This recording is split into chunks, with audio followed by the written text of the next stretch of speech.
Bab 1, Bab 2121, Monster. Dua sosok bergerak perlahan melintasi lanskap tanah suci yang tenang. Angin sepoi-sepoi membawa aroma bunga liar dan menggoyangkan rerumputan tinggi, menciptakan melodi yang tenang. Salah satunya adalah seorang wanita muda, wajahnya yang halus disinari cahaya hangat, dan yang lainnya adalah seorang pria, yang kekuatannya yang tenang tampaknya menguatkan kehadirannya. Mereka berhenti sesekali, langkah kaki mereka terhenti untuk mengagumi pemandangan. Wanita muda itu, Hua Caili, akan menunjuk ke sungai yang berkelok-kelok atau pohon-pohon yang bergoyang. Suaranya lembut namun penuh dengan kehidupan saat dia menjelaskan sejarah dan keindahan tempat itu. Pria itu, Yunche, mendengarkan dengan saksama, meskipun tatapannya jarang meninggalkan wajahnya.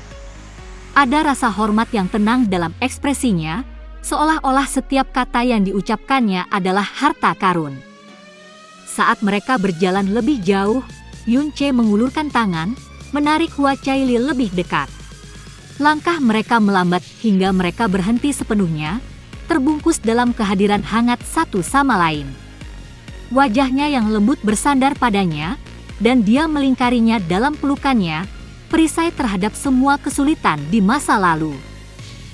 Kakak Yun, setelah ini, kita akan bersama, kan? Hua Caili bertanya, suaranya sedikit bergetar saat matanya yang bercahaya berubah berkabut. Dia mendongakkan kepalanya untuk bertemu dengan tatapannya, beban tahun-tahun yang terpisah bersinar di matanya, sebelum meletakkan kepalanya dengan tenang di dada Yunche, menemukan kenyamanan dalam irama detak jantungnya yang stabil. Ya, jawab Yunche, suaranya rendah dan mantap tetapi penuh dengan keyakinan. Itu hanya satu kata, tetapi itu membawa semua janji yang dibutuhkannya. Dia menurunkan bibirnya dan mencium keningnya dengan lembut, bertahan seolah-olah untuk menutup momen itu. Aku sangat merindukanmu, kau tahu, gumam Hua Caili, suaranya seperti bisikan rapuh yang memecah keheningan.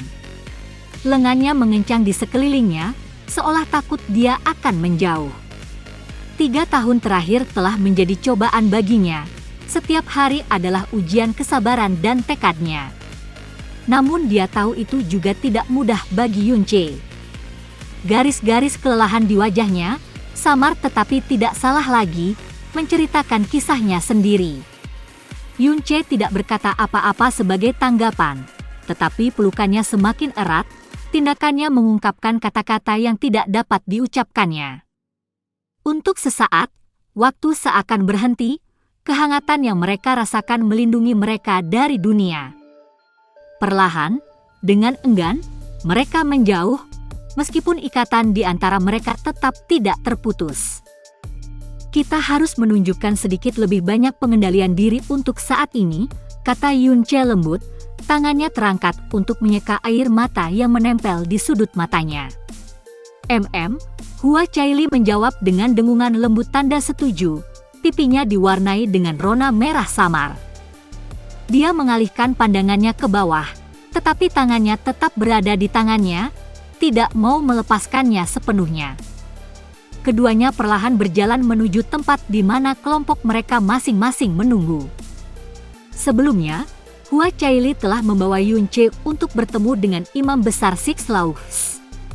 Selama pertemuan mereka, Yunche benar-benar menghancurkan pemahaman Imam Besar tentang penguasaan memasak. Yunche tidak hanya berhasil menciptakan kue bulan dan awan yang legendaris dan sup awan 4 warna yang rumit, tetapi ia juga terus menyiapkan beberapa hidangan luar biasa lainnya ketika Imam Besar, yang tidak mau menerima hasilnya, meminta Yunche untuk memasaknya lagi dan lagi. Pada akhirnya, Imam Besar yang tua, meskipun enggan, terpaksa menerima hasilnya. Namun, bahkan ketika ia mengakui keahlian Yunche, harga dirinya sebagai ahli kuliner yang telah disempurnakan selama jutaan tahun, tidak akan membiarkan masalah itu berlalu begitu saja. Tatapan tajamnya tertuju pada Yunche saat ia bertanya, suaranya berat karena tidak percaya, bagaimana kau melakukannya?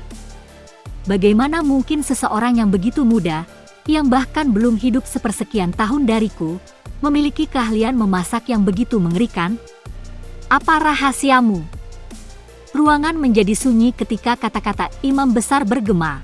Beban pertanyaannya menekan semua orang yang hadir. Bagi seseorang dengan statusnya, yang dihormati tidak hanya sebagai seorang kultivator yang hebat tetapi juga sebagai ahli kuliner legendaris, dikalahkan adalah pukulan yang tak terbayangkan. Memikirkan bahwa seorang pemuda bisa mencapai sesuatu yang telah luput darinya selama ribuan tahun yang tak terhitung jumlahnya hampir tak tertahankan. Namun, Yunche tetap tenang di bawah pengawasan imam besar. Ekspresinya tenang, tidak mengkhianati badai dalam benaknya. Dia tahu risiko mengungkapkan terlalu banyak tetapi juga memahami pentingnya mendapatkan kepercayaan imam besar. Dengan senyum tipis, dia menjawab, "Itu tidak semisterius yang kau pikirkan. Aku menggunakan energi cahaya mendalam untuk meningkatkan esensi alami mereka. Itu teknik yang halus tetapi efektif." Saat Yunche menjawab, tangannya samar-samar memancarkan cahaya putih, kekudusan dan auranya yang murni menyebar. Ruangan itu membeku. Terengah-engah berdesir melalui para pelayan saat mata mereka terbelalak kaget. Ketenangan imam besar retak saat matanya terbelalak kaget. Sayang sekali, tetapi pada akhirnya, imam besar tidak punya pilihan selain membiarkan Yunche pergi. Pertanyaannya tetap tidak terjawab, harga dirinya terluka, dan pikirannya gelisah, tetapi dia tidak bisa menghentikan pasangan itu untuk pergi. Yunche dan Hua Caili naik ke langit. Sosok-sosok itu mengecil saat mereka terbang semakin jauh ke Cakrawala, meninggalkan imam besar yang putus asa. Para pelayan, yang masih linglung karena kejadian yang telah terjadi, tidak berani mengucapkan sepatah kata pun saat tuan mereka tetap tidak bergerak, tenggelam dalam pikirannya. Saat Yunche dan Hua Caili terbang di langit terbuka, angin pun bertiup. Ketenangan saat itu seharusnya menenangkan pikiran Yunche, tetapi pikirannya mendung, hatinya gelisah. Dia melirik Hua Caili, ekspresinya cerah dan riang, sangat kontras dengan badai yang bergolak di dalam dirinya. Tepat saat pasangan itu pergi jauh, Yunche tiba-tiba mendengar suara bergema di benaknya. "Nak," suara imam besar Six Laughs yang familiar bergema, mengejutkan Yunche. "Aku telah melihat gadis kecil itu tumbuh dan menyayanginya seolah-olah dia adalah cucuku sendiri. Cara dia memandangmu. Aku harap aku salah tentang apa yang kupikirkan. Tapi terserahlah. Karena kamu menarik, aku akan membantumu saat waktunya tiba." Suara itu menghilang tiba-tiba seperti saat pertama kali muncul, membuat Yunche tertegun sejenak. Langkahnya sedikit goyah saat kata-kata itu meresap. Dia tidak menanggapi, karena tahu itu tidak perlu, pendeta tua itu tidak akan mengharapkannya. Namun pesan itu masih terngiang di benaknya, menimbulkan rasa tidak nyaman. Nada bicara pendeta tinggi tidak mengandung maksud jahat, tetapi ada makna mendalam dalam kata-katanya yang tidak bisa diabaikan Yunche. Sikap santai pria yang menyebut dirinya Six Laughs itu menyembunyikan persepsi yang menakutkan, yang melihat jauh lebih dalam daripada siapapun yang pernah ditemui Yunche sebelumnya. Bahwa lelaki tua itu telah memahami nuansa halus di balik tindakan Hua Caili sangat mengesankan sekaligus meresahkan. Saat Yunche dan Hua Caili semakin dekat ke tempat kelompok kerajaan masing-masing ditempatkan, tiba-tiba bergema di benak mereka, suara yang dipenuhi dengan otoritas ilahi. "Yuan Er, kau telah kembali. Caili, kau telah kembali." Suara-suara itu membawa kelegaan. Tanpa bertukar sepatah kata pun, pasangan itu mempercepat langkah mereka. Sosok mereka melesat di langit seperti meteor saat mereka menuju pasukan masing-masing. Segera, Yunche tiba di tempat berkumpulnya orang-orang kerajaan Dreamweaver.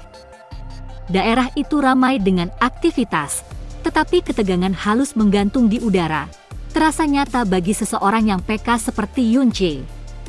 Di antara kelompok itu, Meng Kongchan, yang disebut ayah, berdiri dengan sikap tenangnya yang biasa. Dia menyapa Yunche dengan senyum tipis, tetapi kesunyiannya menyampaikan arus bawah keseriusan. Yun-che menanggapi dengan membungkuk sopan, ekspresinya penuh hormat tetapi tidak terbaca. Tepat saat dia hendak berbicara, suara Meng Kongchan bergema langsung di benaknya, tenang tetapi tegas, Yuan-er, pergilah ke Jianxi dan dia akan memberitahumu apa yang ingin kamu ketahui. Tampaknya Meng Kongchan menyadari hubungan Yun-che dengan Meng Jianxi. Ini tidak mengherankan, lagi pula, dia adalah dewa yang memerintah kerajaan Dreamweaver milik dewa. Sambil membungkuk lagi kepada ayah, Yun-che hanya menjawab, ya, sebelum berbalik dan terbang menuju tempat anggota kelompok lainnya berada. Saat ia naik, pikirannya berputar-putar. Tidak lama kemudian mata tajam Yun-che melihat Meng Jianxi menunggu di antara kerumunan. Ekspresi wajah yang terakhir tampak muram, sikapnya yang biasanya tenang menunjukkan keretakan yang terlihat. Tatapan mata Yun-che sedikit mengeras saat ia menyesuaikan pendekatannya. Pikirannya sudah berpacu memikirkan berbagai kemungkinan. Saat Yun-che turun, mata Meng Jianxi menatap tajam ke arahnya, pengenalan menerangi wajahnya. Kelegaan bercampur ketegangan saat ia memanggil, "Saudara Yuan, kau di sini." Sosoknya kabur saat ia terbang maju untuk menemui Yun-che. Gerakannya tergesa-gesa dan tidak stabil. "Apa yang terjadi?" tanya Yun-che. Nadanya tenang tetapi dipenuhi rasa ingin tahu. Meskipun penampilannya tenang, ia dapat mengetahui dari penampilan Meng Jianxi yang gugup bahwa sesuatu yang penting telah terjadi. Meng Jianxi ragu-ragu sejenak, seolah-olah mengumpulkan pikirannya. Suaranya bergetar saat akhirnya berbicara. "Saat kau pergi, orang-orang dari Eternal Night telah tiba. Apa kau melihat putri ilahi mereka?" Yun-che langsung bertanya, nadanya tegas dan fokus. Dia tidak tahu apapun tentang kerajaan Dewa Eternal Night, dan penyebutan tentang kedatangan mereka telah memicu rasa ingin tahunya. Dia perlu tahu lebih banyak dan cepat. "Ya." Meng Jianxi menjawab setelah jeda singkat, suaranya sedikit tidak stabil.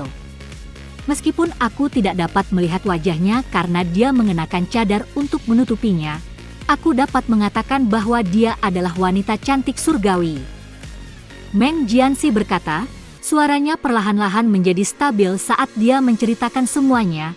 Dia tahu tentang putri ilahi dari kerajaan Dewa Eternal Night. Yun-che mendengarkan dengan tenang, tidak menyela. Setiap informasi sangat penting baginya.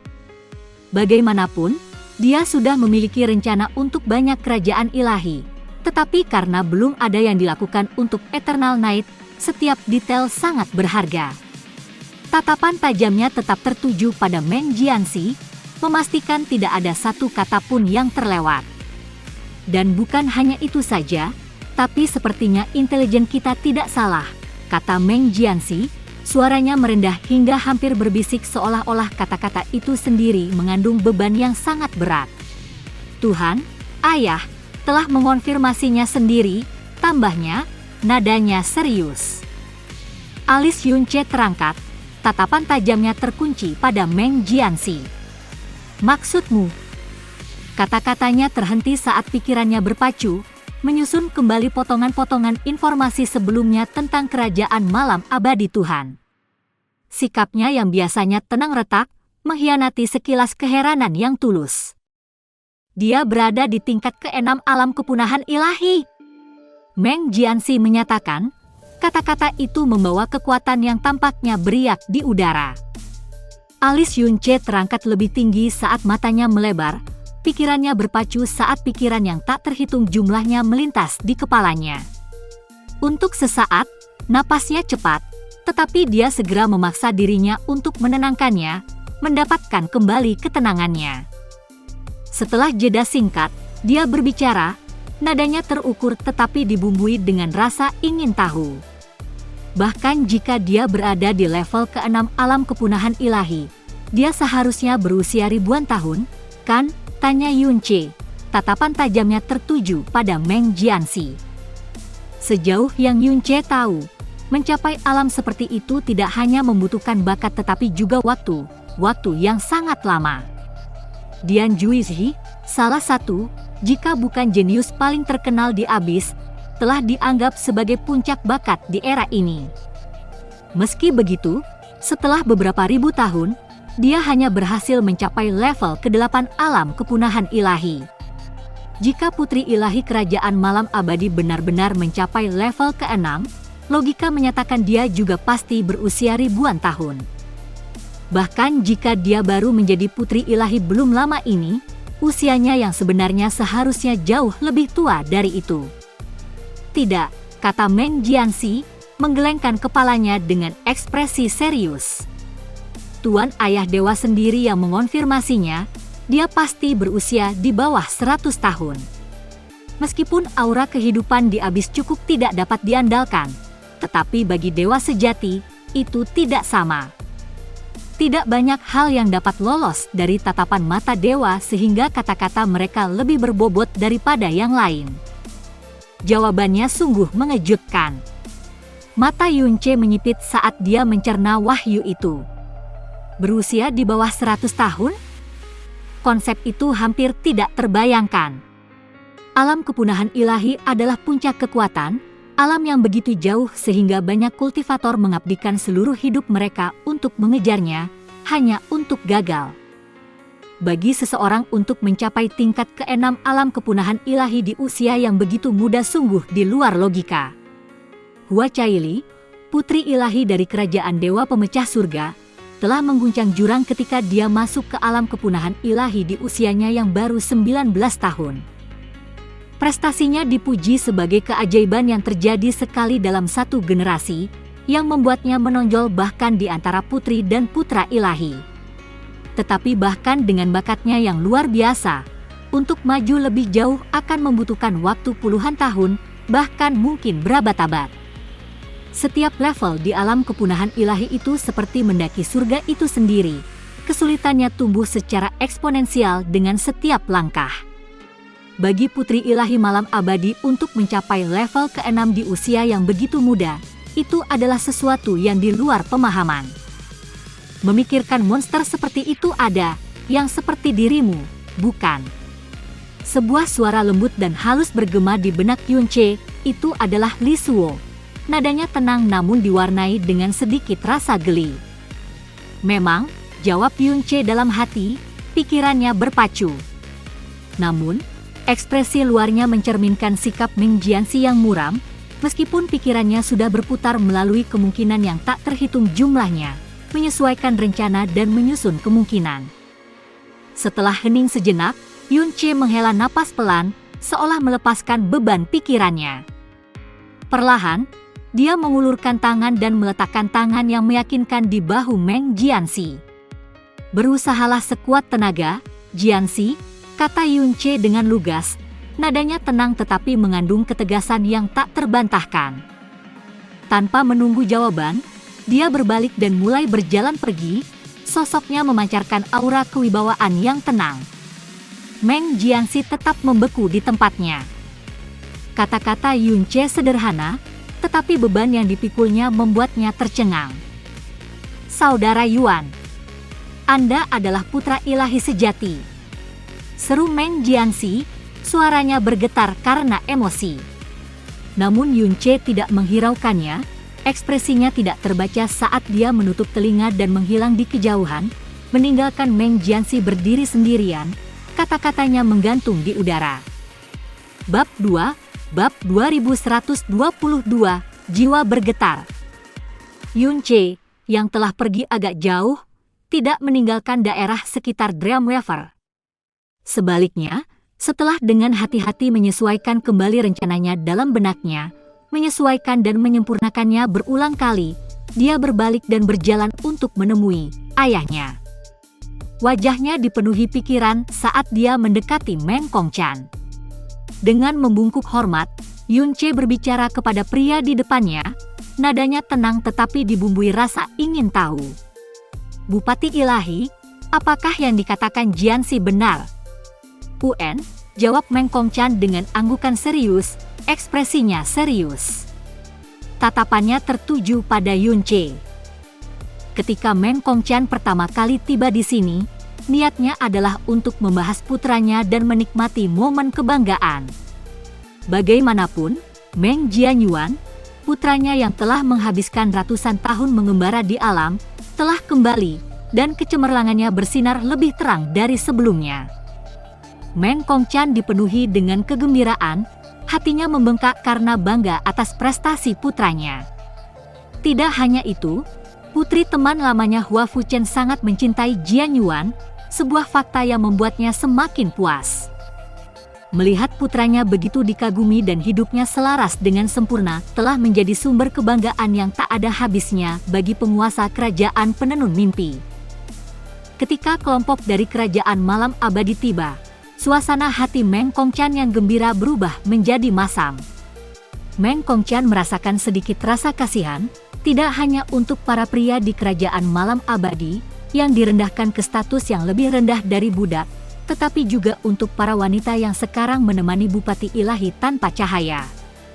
Ekspresi mereka dingin, seolah-olah mereka membawa beban yang tak terucapkan.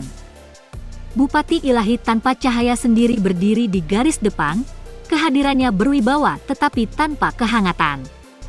Dia tidak melirik siapapun, bahkan Bupati Ilahi lainnya yang berkumpul. Itu bukan kesombongan, itu adalah sesuatu yang lebih dalam, ketidakpedulian yang lahir dari kebencian yang begitu dalam sehingga terpancar darinya seperti badai yang tenang. Meng Kongqian tidak mencoba memahaminya, ia hanya mengamati, gelisah namun tidak mau campur tangan dalam apa yang bukan urusannya untuk dinilai. Di antara sekelompok wanita, baik Meng Kongqian maupun Hua Fuchen memperhatikan putri ilahi kerajaan malam abadi. Meskipun wajahnya tersembunyi di balik kerudung yang halus, itu tidak banyak mengaburkannya dari persepsi ilahi mereka. Bagaimanapun, mereka adalah dewa, dan tidak ada kerudung yang bisa menyembunyikan kehadirannya yang sebenarnya dari mata mereka. Apa yang mereka lihat membuat mereka tertegun sejenak. Kecantikannya surgawi, dunia lain, begitu rupa sehingga bahkan mereka, yang terbiasa dengan kemegahan makhluk ilahi, tidak bisa tidak terpikat. Namun, yang benar-benar mengejutkan mereka bukan hanya penampilannya yang tak tertandingi tetapi kekuatan kultivasinya yang tak salah lagi dan aura muda yang cemerlang di sekelilingnya. Dia pasti berusia kurang dari 100 tahun, pikir Hua Fuchen. Pikirannya berpacu untuk memahami apa yang dia rasakan. Pikiran Meng Kongqian mencerminkan pikirannya. Monster. Monster yang lengkap. Kata-kata itu bergema di benak mereka berdua, tak terucapkan tetapi tak terhindarkan. Mencapai tingkat kultivasi seperti itu dalam rentang hidup yang begitu singkat adalah di luar nalar, bahkan menentang harapan tertinggi bagi putra dan putri ilahi. Bahkan lebih dari kecantikan dan kultivasinya, aura yang terpancar dari tubuhnya lah yang membuat Meng Kongqian dan Hua Fuchen benar-benar terpana. Meskipun keduanya belum pernah mengalaminya sebelumnya, mereka langsung mengenalinya, tubuh 9 mendalam yang indah. Kesadaran itu menyambar mereka seperti guntur, langsung meredupkan suasana hati gembira mereka sebelumnya. Terlepas dari semua kebanggaan mereka terhadap anak-anak mereka sendiri, wahyu ini membayangi prestasi mereka. Salah satu dari mereka memiliki seorang putri yang kecantikannya terkenal di seluruh abis, dirayakan sebagai permata yang tak tertandingi di antara para putri ilahi. Namun, jika dibandingkan dengan putri ilahi malam abadi, pancarannya tampak redup, tidak hanya dalam kultivasi tetapi bahkan dalam kecantikan. Satu-satunya aspek di mana putrinya melampauinya adalah dalam memiliki esensi ilahi yang sempurna. Namun, bahkan sisi itu terasa tidak penting, karena tubuh 9 mendalam yang indah setara dengan memiliki esensi ilahi sempurna, dan mungkin bahkan lebih. Yang lain memiliki seorang putra yang juga memiliki esensi ilahi sempurna, anugerah langka dan terkenal di antara putra dan putri ilahi. Namun, tubuh 9 mendalam yang indah adalah eksistensi yang berada pada level yang sama, jika tidak lebih tinggi. Itu adalah fisik yang melampaui perbandingan biasa. Namun, putri ilahi dari malam abadi tidak hanya luar biasa, dia adalah keunikan. Dia memiliki segalanya. Tubuh 9 mendalam yang indah, kecantikannya yang luar biasa, dan kekuatan kultivasinya yang luar biasa berpadu untuk menciptakan kehadiran yang begitu mendalam sehingga bahkan para dewa pun tidak dapat menahan diri untuk tidak merasa dibayangi olehnya. Dia tidak hanya luar biasa, dia tak tertandingi, berdiri jauh di atas bahkan bintang-bintang paling cemerlang di abis.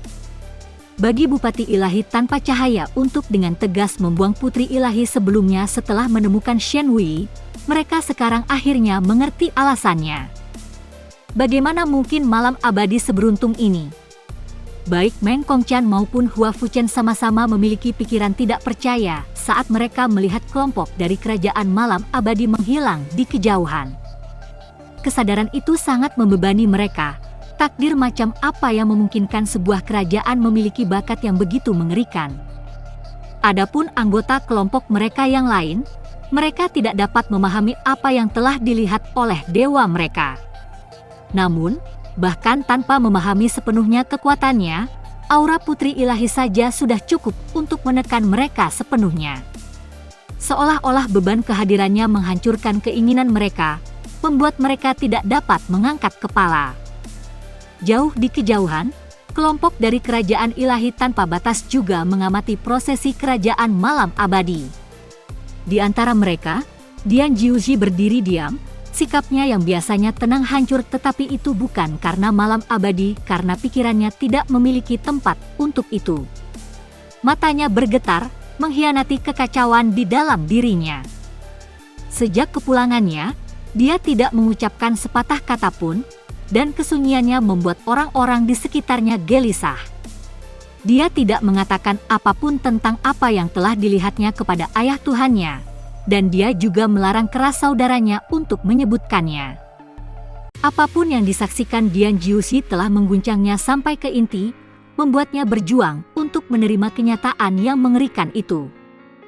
Di sudut lain tanah suci, sekelompok orang dari kerajaan bintang bulan berdiri dalam keheningan yang menegangkan. Suasananya berat, beban wahyu baru-baru ini menekan mereka. Tidak kusangka dia benar-benar berada di tingkat ke-6 alam kepunahan ilahi. Putra ilahi Dewa Bintang mengembuskan napas tajam, ketidakpercayaan terukir di wajahnya. Di sampingnya, Putra ilahi Dewa Bulan tampak sama-sama sedih. Keduanya baru saja menerobos ke tingkat ke-4 alam kepunahan ilahi, sebuah pencapaian yang telah mereka rayakan belum lama ini. Dengan kekuatan gabungan mereka dapat dengan percaya diri melawan mereka yang berada di tingkat ke-5. Tetapi lawan tingkat ke-6, itu adalah cerita yang sama sekali berbeda. Gagasan kemenangan melawan musuh seperti itu terasa seperti mimpi yang jauh di luar jangkauan mereka. Para putra dewa saling bertukar pandang, rasa frustrasi mereka yang sama tak terucapkan namun nyata. Di dekatnya, Pan Buang berdiri terpisah, ekspresinya gelap dan merenung. Pikirannya bergejolak dengan emosi yang saling bertentangan, tetapi satu yang menyala lebih terang dari yang lain, kebencian. Kebenciannya terhadap Bupati Dewa tanpa cahaya dan Putri Dewa malam abadi bagaikan jurang yang melahap hatinya. Bahkan dengan penguasaannya yang tak tertandingi atas energi kegelapan yang mendalam, tingkat yang bahkan hanya bisa diimpikan ayahnya untuk dicapai. Kegelapan kebencian di dalam dirinya adalah sesuatu yang tidak dapat sepenuhnya ia tekan. Ia mengerahkan segala yang ia miliki untuk menahan amarahnya yang meluap-luap, tinjunya yang terkepal gemetar samar di sisi tubuhnya. "Wu Qing, tunggu aku," pikirnya dalam hati. Kata-kata itu bergema di benaknya seperti sumpah yang terukir di dalam jiwanya. Tak lama kemudian, peserta terakhir pertemuan Tanah Suci tiba, klan Dewa Naga Leluhur. Namun, kedatangan mereka hanya menyebabkan pandangan sekilas dari kelompok lain. Tidak ada gumaman rasa ingin tahu.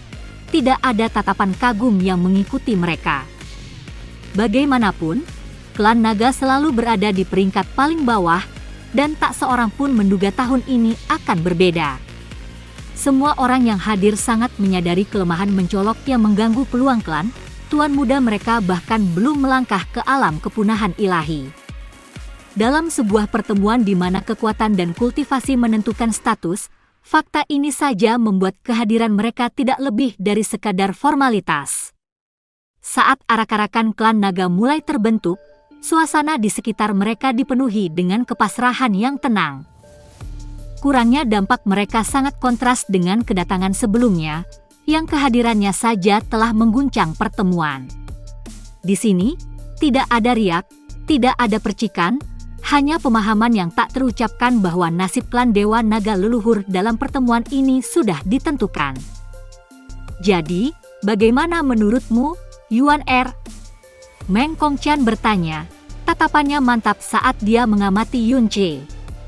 Dia tahu Yun Ce tidak ada di sini untuk berpartisipasi dalam pertemuan Tanah Suci, hanya untuk menonton.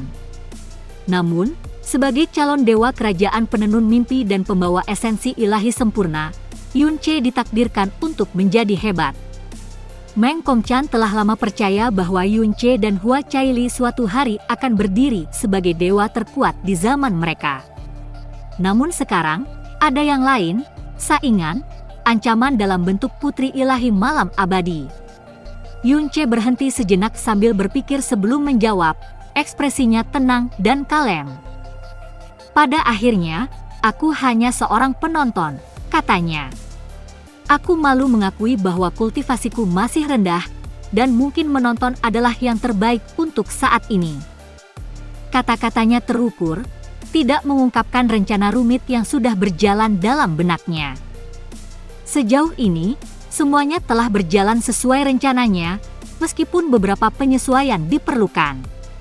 Sepanjang jalan, bagi Yun Ce, pertemuan Tanah Suci bukanlah tentang membawa kejayaan bagi kerajaan penenun mimpi. Bagaimanapun, dia adalah orang luar, masalah kehormatan dan gengsi tidak memiliki arti penting baginya. Tetap saja, penampilan harus dijaga. Dengan mata berbinar, dia menambahkan, aku mungkin tidak memenuhi syarat untuk berdiri setara dengan putra dan putri ilahi dari kerajaan lain untuk saat ini, tetapi tidak akan lama sebelum itu berubah. Saat dia berbicara, tekad melintas di wajahnya, tatapannya terkunci erat dengan Meng Kongqian. Energi tegas dalam ekspresi Yun Ce tampaknya meyakinkan Bupati Ilahi, bahkan jika kedalaman niatnya yang sebenarnya tetap tersembunyi di bawah permukaan. Itulah semangatnya? Hahaha. Meng Kongqian tertawa terbahak-bahak, suaranya berdering dengan bangga. Putranya, yang baru saja kembali, telah menembus ke peringkat keempat alam master ilahi. Dan sekarang, dengan sekali pandang, Meng Kongqian dapat mengatakan bahwa Yun Ce berada di puncak terobosan lainnya. Ia yakin bahwa hanya butuh beberapa dekade paling lama bagi Yun Ce untuk naik ke alam kepunahan ilahi. Setelah itu, dengan batu abis yang kuat yang ditinggalkan oleh gurunya, menerobos ke alam batas ilahi akan menjadi masalah waktu yang singkat. Pikiran itu memenuhi Meng Kongqian dengan rasa puas. Dengan mengingat hal ini, ia mengangkat tangannya dan melapisi beberapa penghalang suara di sekelilingnya, memperkuat perlindungan yang sudah padat di sekitar area tersebut. Jadi, Yuan Er, kata Meng Kongqian, matanya bersinar dengan kilatan nakal saat ia mengalihkan pandangannya ke Yun Ce. Senyum penuh pengertian menyebar di wajahnya. Ya, Divine Regent, jawab Yun Ce, indranya segera menajam. Ketegangan di tubuhnya meningkat saat ia melihat formasi rumit di sekelilingnya. Ia menguatkan dirinya, menunggu masalah serius apapun yang akan dibawa oleh dewa. Setelah semua ini berakhir, nada bicara Meng Kongqian berubah menjadi nada menggoda, senyumnya melebar. Pertimbangkan untuk memberi ayahmu seorang cucu, ya. Yun Ce membeku, terdiam. Pikirannya yang biasanya tajam gagal memproses perubahan mendadak dalam percakapan itu. Jari-jarinya sedikit berkedut, dan setelah jeda yang lama, ia berhasil memaksakan senyum waspada. Meng Kongqian terkekeh melihat reaksinya, jelas geli. Kenangan tentang keberatan Hua Fuchen di masa lalu berkelebat dalam benaknya. Saat itu, Hua Fuchen secara terbuka tidak senang ketika Meng Kongqian menghadiahkan Yunche beberapa pelayan cantik, menuduhnya melakukannya hanya untuk memperluas garis keturunan klan Meng. Dan, yah, Hua Fuchen tidak salah. Meng Kongqian berharap Yunche suatu hari akan memenuhi keinginan itu. Tetapi melihat bagaimana Yunche hanya memperhatikan Hua Caili, Meng Kongqian tahu tidak ada gunanya mendesak masalah itu, setidaknya untuk saat ini. Tujuan sebenarnya dari perjalanan mereka ke pertemuan Tanah Suci berkisar pada hal-hal yang jauh lebih penting. Tetap saja, Meng Kongqian tidak dapat menahan diri untuk tidak menggoda Yunche tentang hal itu. Dia diam-diam berharap bahwa begitu semuanya beres, putra kesayangannya akhirnya akan memberinya kegembiraan memiliki cucu. Namun, Yunche hanya dapat mempertahankan senyumnya yang tegang. Pikirannya terperangkap antara kejengkelan dan kegirangan yang tak berdaya. Melihat Yunche tetap diam, Meng Kongqian memilih untuk tidak mendesak lebih jauh. Sebaliknya, dia kembali ke dirinya yang biasa tenang dan berkata, karena semua kerajaan yang berpartisipasi dan klan naga leluhur telah tiba, pemanggilan akan segera terjadi. Bersiaplah, Yuan Er. Dengan itu, Meng Kongqian menghilangkan penghalang suara yang mengelilingi mereka tepat saat Meng Jianxi memasuki ruangan. Tuan Dewa Ayah, anak ini telah mendengar panggilan Anda, kata Meng Jianxi dengan hormat sambil berlutut di samping Yunche. Dia telah menunggu di luar selama beberapa waktu, tidak dapat masuk karena formasi dan penghalang kuat yang telah didirikan dewa. Begitu mereka menghilang, dia langsung turun tangan. Jianxi, apakah kamu sudah selesai mempersiapkan diri? Tanya Meng Kongqian, tatapannya melembut saat menatap kedua putranya. Ada sedikit pertikaian di antara mereka di masa lalu, tetapi masa-masa itu sudah lama berlalu. Sekarang, melihat bagaimana Jianxi dengan tekun mendukung Yunche di setiap kesempatan, Meng Kongqian merasakan kebanggaan dan kelegaan yang mendalam. Hatinya dipenuhi kepuasan saat dia melihat kedua putranya berdiri bersama, bersatu. Bahkan terlintas dalam benaknya untuk suatu hari mewariskan kekuasaan dan jabatannya kepada Yunche begitu dia memiliki cucu. Tetapi itu adalah masalah masa depan, jauh dari sekarang. Meng Jianxi mengangguk dengan sungguh-sungguh. Ya, Tuhan, Ayah. Saya telah memastikan semuanya beres, katanya dengan keyakinan, nadanya mengandung rasa hormat dan tekad. Ekspresi Meng Kongqian semakin melembut. Bagus, sangat bagus, katanya. Kali ini, meskipun kita mungkin tidak memiliki kesempatan untuk mendapatkan tempat pertama atau kedua, kalian seharusnya masih dapat mengamankan tempat ketiga dalam pertemuan Tanah Suci ini. Tunjukkan kepada mereka kekuatan kerajaan penenun mimpi kita. Meng Kongqian menyatakan, suaranya dipenuhi dengan dorongan yang kuat. Ya, Meng Jianxi menjawab dengan keyakinan penuh, posturnya tegak dan penuh tekad. Lakukan yang terbaik, Jianxi, imbuh Yunche dari sampingnya, nadanya ringan namun tulus. Namun, bibir Meng Jianxi berkedut tanpa sadar mendengar kata-kata Yunche. Jauh di lubuk hatinya, ia telah menerima kenyataan bahwa ia akan selalu berada di bawah Yunche. Tidak ada gunanya berkutat pada hal itu, ia telah menerimanya sebagai kenyataan yang tidak dapat diubah. Tuhan, Ayah, posisi pertama seharusnya diberikan kepada saudara Jiuzi, kan? Tanya Meng Jianxi, memecah keheningan sesaat. Dalam benaknya, tidak ada kemungkinan hasil lain.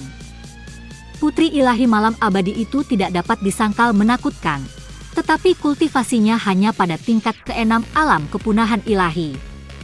Di sisi lain, Dian Jiuxi dikabarkan telah menembus ke tingkat ke-8 alam kepunahan ilahi. Ditambah lagi, nadi ilahi amarah besarnya memberinya kecakapan tempur yang luar biasa. Sulit membayangkan putri ilahi malam abadi mampu bersaing dengan lawan seperti itu. Itu memang seharusnya menjadi satu-satunya jalan keluar.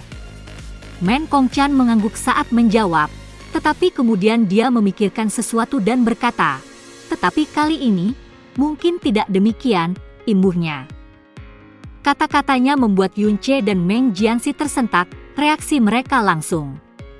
Mata Yunche menyipit, dan wajah Meng Jianxi berubah bingung. "Mengapa, Ayah Dewa?" Meng Jianxi bertanya dengan sungguh-sungguh, nadanya diwarnai ketidakpercayaan. Dalam benaknya, itu tidak mungkin.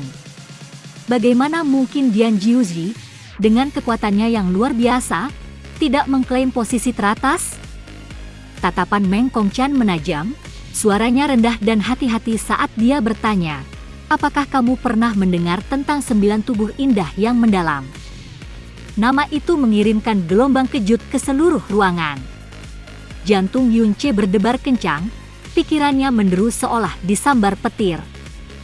Pikirannya bergejolak dalam kekacauan, implikasinya menghantamnya seperti gelombang pasang.